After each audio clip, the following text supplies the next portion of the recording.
Let me ask you about that, because the Democrats are talking, and this is all reportedly at this point, about framing it this way. Let's end the tax cuts for the wealthy and use that $35 billion instead to have targeted tax cuts for small business that does most of the hiring and for lower income employees.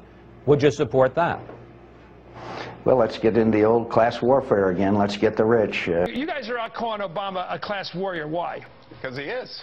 Look, when you go around the country talking about millionaires and billionaires and corporate jets and hedge fund managers and big oil, and you're firing like talking about welfare queens? And you're firing up. Is that like talking about welfare queens? Yeah, well, that's class warfare too. And you're firing up your liberal base. That's class warfare. When you pit one class against the other, that's the definition of class warfare. It is, in our fifth story tonight, class warfare, a war against the middle class and the working poor. Namely, the Republican position that Americans are not working enough and they're not poor enough.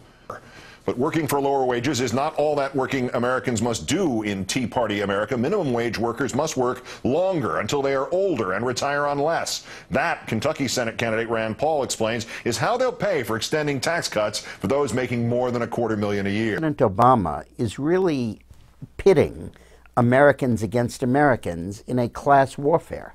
His last press conference was overtly that, talking about the rich and the oil companies and the corporate jets and all of that, and going after Wall Street and the whole bit. It really amounts to a class warfare fight in which he really wants to pit the taxpayers against those who absorb much of the revenue. I'll never play the class warfare card because I came from a background where my parents achieved their American dreams the old-fashioned way. So the question is this class warfare, and how do we get to this point? Well, last week a U.S. senator called for people to take up pitchforks, essentially going after the rich. Someone in Massachusetts may have been listening.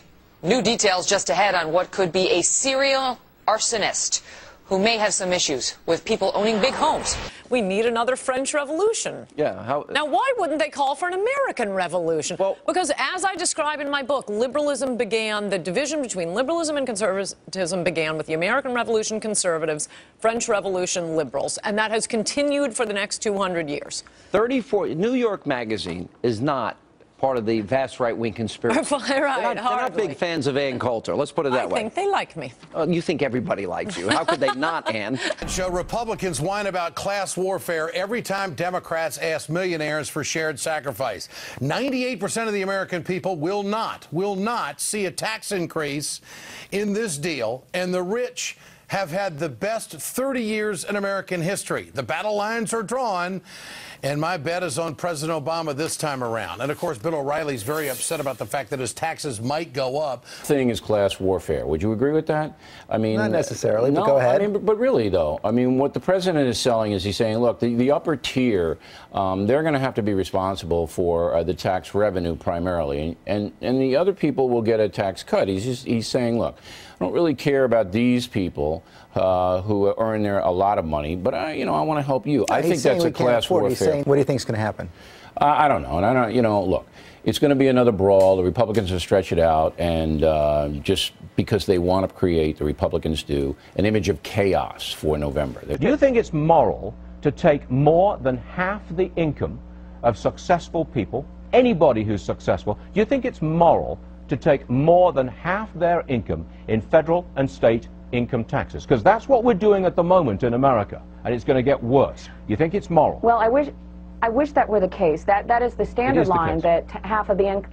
No, there are tax loopholes. Wealthy individuals in Congress believe me, madam, I know all about tax loopholes, and you, madam, are wrong. You think it's perfectly moral for a government to come along and take half of it and say, I will spend it better than you. You don't deserve it. If we had a system of merit, but the problem is we don't. The hardest working people I know are poor individuals who are working 2 or 3 jobs just to make ends meet. They're the janitors, they're the service workers. So this notion that somehow somebody who is working equally hard. Would you call yourself a socialist? A socialist, no. I'm definitely someone who believes in having a safety net so that we don't have private. But not a socialist. Not a social. No, I live in the United States. That's supposedly a bad word here. By the way, those earning less pay than this pay zero. Zero. By the way, one more thing. How many Americans now pay zero or get money back? 51%. The amazing thing here is our president is lashing out and starting a class warfare on lies. They've pitted white against black, North against South, straight against gays, and now they're blaming the president for this? Give me a break. Stephen, you like to show this graph. It shows taxes on the richest Americans of the past 20 years. Why are Republicans still saying that wealthy Americans are overtaxed when clearly they are not? I have no idea. Warren Buffett has made this point that he pays a lower tax rate than his secretary. These are facts. But since the portion of their taxes really isn't going to make a huge dent in the deficit, are you happy seeing your suggestion, this new Buffett rule, becoming more of a basis of a political battle that really has turned into class warfare? Well, no, actually, there's been class warfare going on for the last 20 years, and my class is one. Middle-class families shouldn't pay higher taxes than millionaires and billionaires. That's pretty straightforward. It's hard to argue against that. He's going from town to town, impugning the motives of Republicans, setting up straw men and scapegoats, and engaging in intellectually lazy arguments as he tries to build support for punitive tax hikes on job creators. I think the idea is that you pare down what government offers to the point where we're in a non-social welfare state, pre-social welfare state environment, and you do it with arguments that are magic. I mean, Rand Paul this weekend on Fox News Sunday is talking about how his first priority is to get rid of government debt. First priority is to get rid of government debt, and so he wants massive tax cuts. Yeah. It's magic. It's magic. It's magic. And you can talk about it as if there's some shell game that they're playing, moving resources from generation to generation and who they're representing. But honestly, the arguments don't make sense. The math doesn't work. Yeah, here comes the tax increases. We're so tired of these games with the numbers. So what's left? How can a president like President Obama mount a credible re-election effort? Now, according to Charles Krauthammer, this week we got a preview of the administration's strategy, and that is class warfare. Divide Americans at any cost, pitting the heartless rich against the courageous working class. And on Tuesday, the president called on all those greedy one-percenters to start paying their fair share. Class warfare on the campaign trail. Republican presidential candidate Mitt Romney coming under a bit of fire for trying to explain how big business helps everybody. Listen now. Corporations are people, my friend. We can raise taxes on... Of course they are. Everything corporations earn ultimately goes to people. So, where do you think it goes? Oh, it goes in their pockets. What? Whose pockets? Whose pockets? People's pockets. Yes, and then, when he thought they were alone, he said, "There's oil under this studio, see? I'm gonna tear it to the ground, see? Sweet, sweet oil, see?" People still talk like that? Maybe that's just how he sounded in my head. Either way, we've got to find Kermit. He'll know what to do. The Muppets are back and being terrorized by an evil oil executive in their new movie.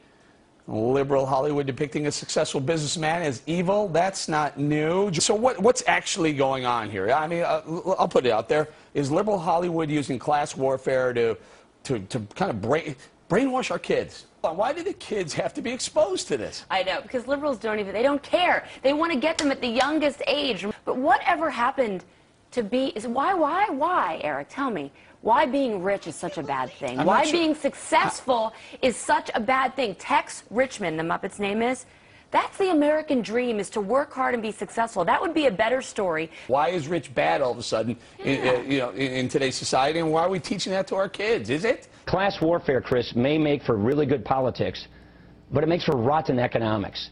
We don't need a system that seeks to divide people. We don't need a system that seeks to prey on people's fear, envy, and anxiety. We need a system that creates job and innovation. How is asking the top 0.03% for a modest tax increase, how is that class warfare? Well, it's class warfare because people who are more successful, or as President Obama likes to put it, more fortunate, like they just lucked into their money, why should they pay more money? A higher percentage of their money. It's not fair. All right, Mike Papantonio, what's class warfare? No class warfare. This has been a class massacre. And you know what? The millionaires and the billionaires have won. It's over.